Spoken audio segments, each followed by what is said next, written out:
the first time Sheriff Caleb Hart heard the name again. It came riding in on dust and fear. Elias Hart, the telegram read.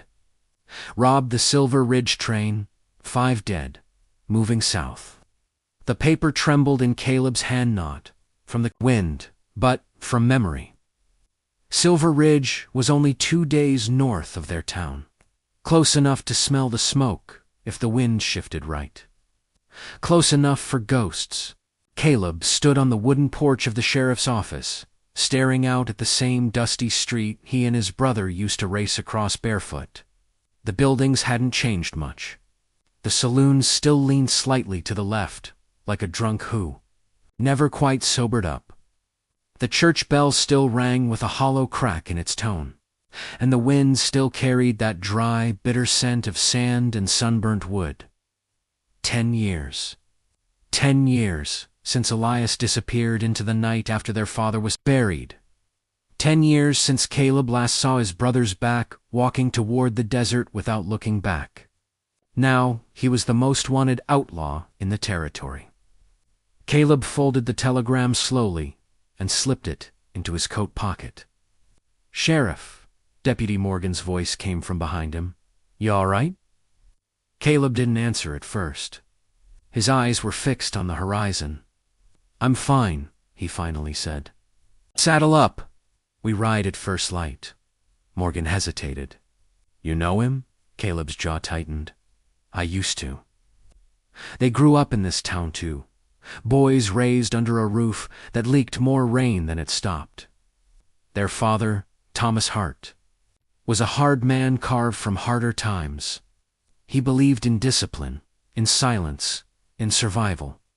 He believed love was something earned through obedience. Caleb followed the rules. Elias broke them. When they were young, Elias had a smile that could disarm a rattlesnake. He'd steal apples from the general store and leave coins he'd carved out of wood in their place, just to see how long it took the shopkeeper to notice. He laughed louder than anyone in town.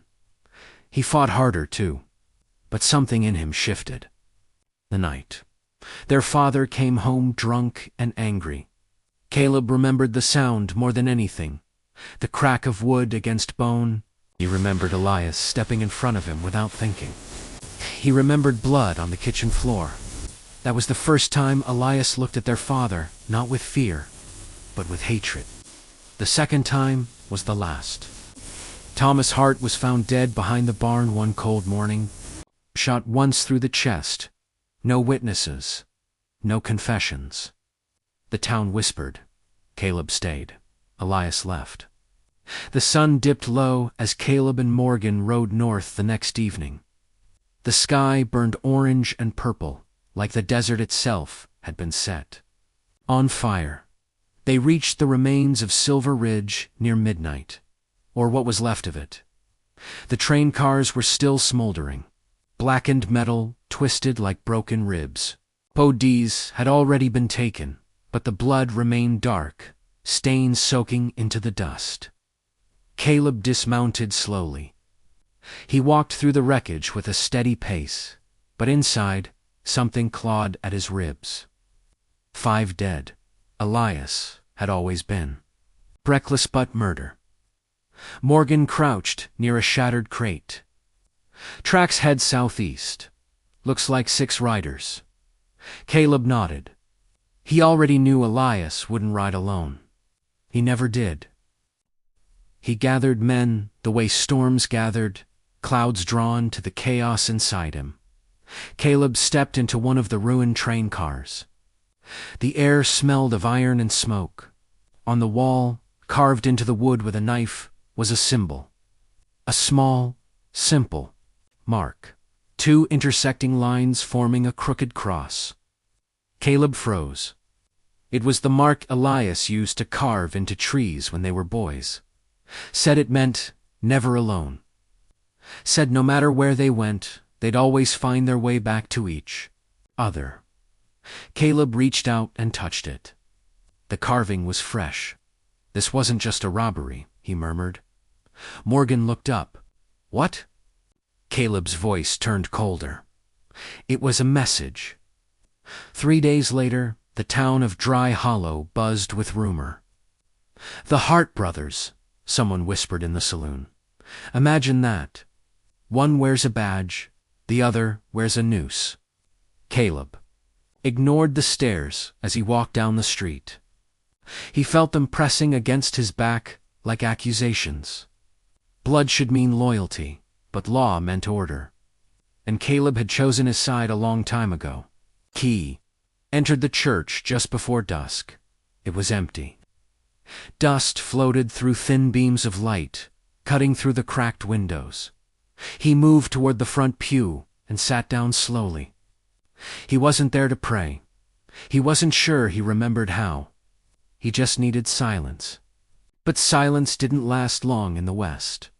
The church doors creaked open behind him. Caleb's hand instinctively drifted toward his revolver, but he didn't turn around. Bootsteps echoed softly against the wooden floor. Slow, confident, familiar. "You always did like quiet places," a voice said. Caleb closed his eyes for a brief second. 10 years vanished in a heartbeat. He stood and finally turned. Elias Hart looked older, sharper. His once boyish grin had hardened into something dangerous. A thin scar cut across his cheek. His coat was black, dust-stained. A revolver rested low at his hip. But his eyes, they were the same. Dark, searching. "Sheriff," Elias said with a faint smirk. "Never thought that title would fit you?" Caleb's voice was steady. "Never thought you'd come back." Elias stepped further into the light. "I didn't. Not until I realized something." "Then what's that?" "That no matter how far I ride, this town still smells like home." A tense silence settled between them. Caleb studied his brother carefully. There were lines in Elias's face that hadn't been there before. Hard years, harder choices.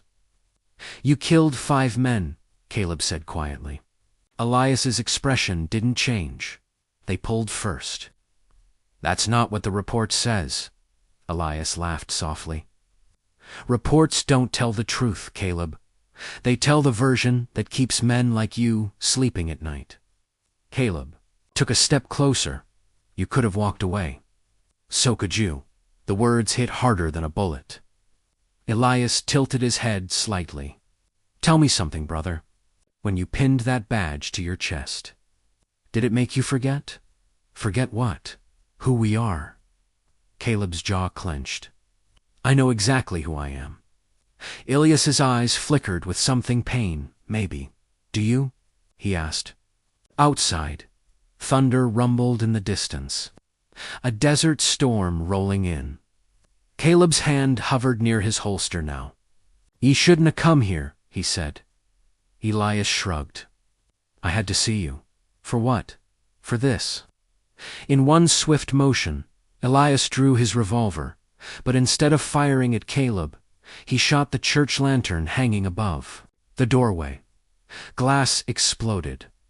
Darkness swallowed half the room. Chaos.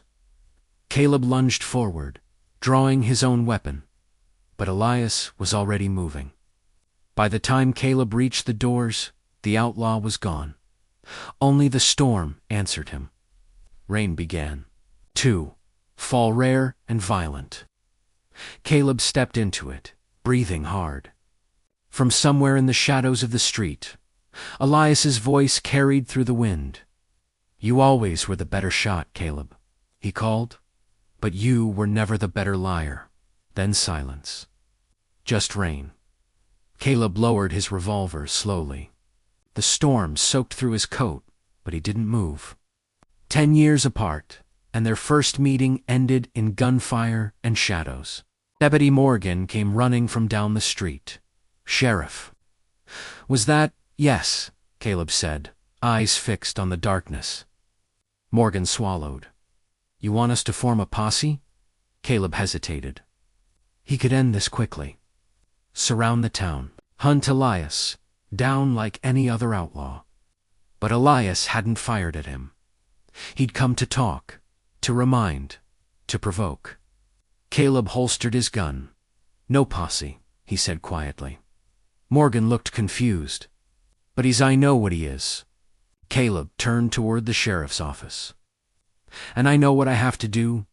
As he walked away, thunder cracked across the sky again. High above, lightning illuminated the desert horizon.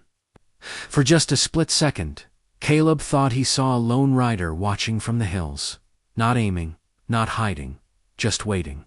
The past had returned to Dry Hollow, and this time, one of them wouldn't walk away. The storm didn't last long. Desert rain never does. It screams, it floods, it vanishes. Like regret, by morning, Dry Hollow looked scrubbed, clean, but nothing felt washed away. Mud clung to boots, roofs dripped, and rumors spread faster than the water ever had.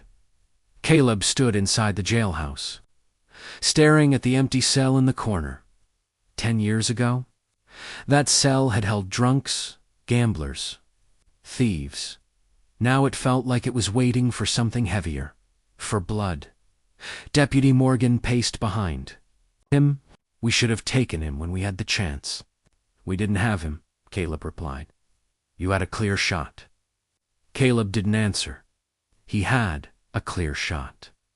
When Elias fired at the lantern, there had been a split second, just a flicker when Caleb could have aimed center mass and ended it. His hands had been steady. His sight had been true. But something inside him hesitated. Not fear, memory. Morgan exhaled sharply. He's camped somewhere close. Outlaws don't come back to town for nostalgia. Caleb turned toward the door. No, they come back to finish something. By noon, a rider approached from the north. Not Elias, one of his men. The outlaw rode slow. Hands visible, a white cloth tied to the barrel of his rifle. Caleb stepped into the street alone. The town watched from windows and door frames. The rider stopped 10 feet away. Young, nervous, sweat on his brow. "He sent me," the outlaw said. "Who?" Caleb asked coldly. "You know who?" Caleb said nothing. The rider swallowed. "There's going to be a meeting tonight. Old Miller Farm. Sundown." "That's not how this works," Caleb replied. "If Elias wants to talk, he walks into my office." The young outlaw shook his head. "He says he don't trust rooms with only one door." A faint, bitter smile touched Caleb's lips. That sounded like Elias. "Tell him," Caleb said slowly. "If this is an ambush, I won't miss." The rider nodded quickly. "He said you wouldn't." Then he turned his horse and rode away. Morgan stepped beside Caleb. "You can't be serious." "I'm going." "It's a trap, probably." Morgan stared at him. "Then why?" Caleb's gaze hardened. "Because he wants something." Old Miller Farm had been abandoned for years. The house leaned like it was tired of standing. The barn door hung crooked. Wind pushed through the empty fields, whispering through dead crops that never grew back. After the drought, Caleb arrived alone. He dismounted slowly, scanning the hills. No movement. But he felt eyes on him. "You're late," Elias's voice came from the barn. Caleb didn't flinch this time. He stepped inside. Elias stood near the far wall, lantern light casting long shadows behind him. 2 other men lingered in the corners, hands near their weapons. Caleb noticed everything. Distance, angles, escape routes. "You brought friends," Caleb said. "So did you," Elias replied. Caleb frowned. Elias nodded toward the hills outside. "Deputy Morgan ain't as good at hiding as he thinks." Caleb exhaled slowly. "Call them off," Elias said. Caleb hesitated, then gave a sharp whistle. From the ridge, 2 figures reluctantly retreated. Elias gestured for his own men to step outside. Now it was just them, 2 brothers and a decade of silence. "You look tired," Elias said quietly. "So do you." A faint smile. Then it faded. "Why are you here?" Caleb asked. Elias stepped closer, lowering his voice. "You remember the night Pa died?" The air tightened. "Yes. They never proved who did it." "They didn't need to," Caleb replied. Elias's eyes flashed. "You think it was me? I think you hated him." "So did you." Caleb didn't deny it. Elias continued, voice rougher now. "You know what he did to Ma? To us, I know." "Then why'd you stay?" Elias demanded. "Why'd you wear his kind of badge?" Caleb's jaw tightened. "Because someone had to be better." Silence fell heavy between them. Elias looked away first. "There's something you don't know," he said quietly. Caleb's hand shifted near his holster. "What?" "That train robbery wasn't about money." Caleb's eyes narrowed. "5 men are dead, and one of them deserved it." "That's not your decision." "It was," Elias snapped. Then his voice dropped again. "The man in the private car. His name was Victor Hole." The name struck Caleb like cold water. Victor Hole, land baron. Investor, wealthy, untouchable. "He's been buying towns," Elias continued. "Dry, hollow included." Caleb froze. "That's a lie, is it?" Elias stepped closer. "Check deeds. Check who's been lending money to the mayor. Hale's planning to run a rail line straight through here. He'll burn half this town to do it." Caleb's mind raced. Rumors had been circulating for months about outside investors, but nothing confirmed. "You killed him," Caleb said. Elias didn't blink. "Yes, and 5 others. They drew guns. Because you robbed a train? Because they were protecting a monster." The barn felt smaller suddenly. Elias's voice cracked not with anger this time, but something deeper. "You think I wanted this life?" he asked. "You think I enjoy running?" Caleb stared at him. "I came back because Hale's men are coming," Elias said. "And they don't care who they bury." Caleb rode back to town in silence. Doubt is heavier than iron. He went straight to the records office. Old ledgers, property filings, debt notes, and there it was. Victor Hale's name, not on Dry Hollow, but on the land just east of it. Purchased quietly. Recently. Rail survey marks circled in red ink. Caleb leaned back slowly. Elias hadn't lied. But that didn't make him innocent. Murder was still murder. Morgan entered the office. "You look like you saw a ghost." "Maybe I did." Caleb handed him the ledger. Morgan scanned it. "Railroad, yes. And Elias killed the man funding it." Morgan's expression darkened. "That doesn't justify 5 bodies." "No." Caleb agreed. Outside, riders appeared on the horizon. Not 6, 20 uniformed. Not lawmen, private guns. Morgan swore under his breath. "That's not Elias." "No," Caleb said quietly. "It's Hale's cleanup crew." The riders entered Dry Hollow without asking permission. Their leader wore a clean black coat and a silver watch chain. "Sheriff," the man said smoothly. "I represent the estate of Victor Hale." Caleb stood tall. "You're a long way from the grave." The man smiled thinly.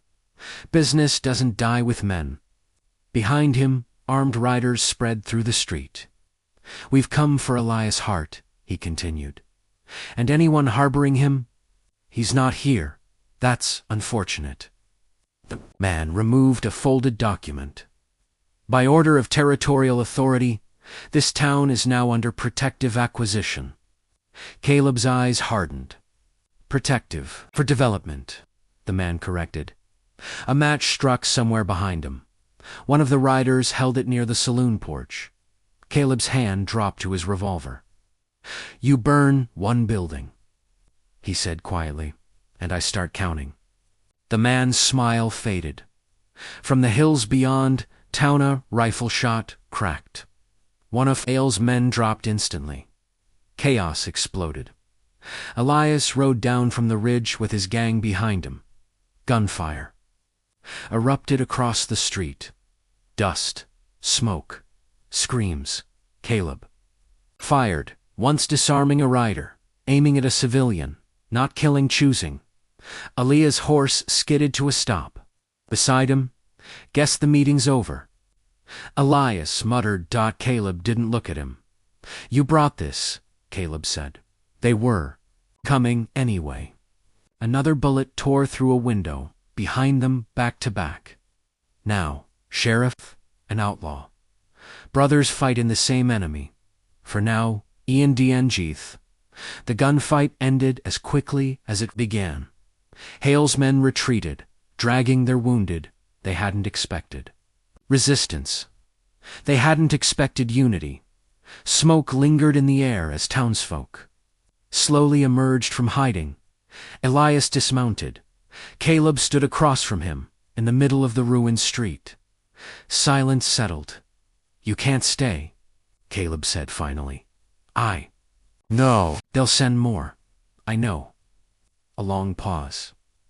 "I still have to arrest you," Caleb added. Elias gave a faint, tired smile. "Wouldn't respect you if you didn't." The wind picked up again. 2 paths, 1 town, 1 last choice waiting. Elias stepped backward toward his horse. Caleb's hand hovered near his gun, not drawing, not yet. "Next time we meet," Elias said softly, "it won't be like this." Caleb nodded once. "I know." Elias mounted up, rode toward the horizon. Caleb watched until he disappeared into dust.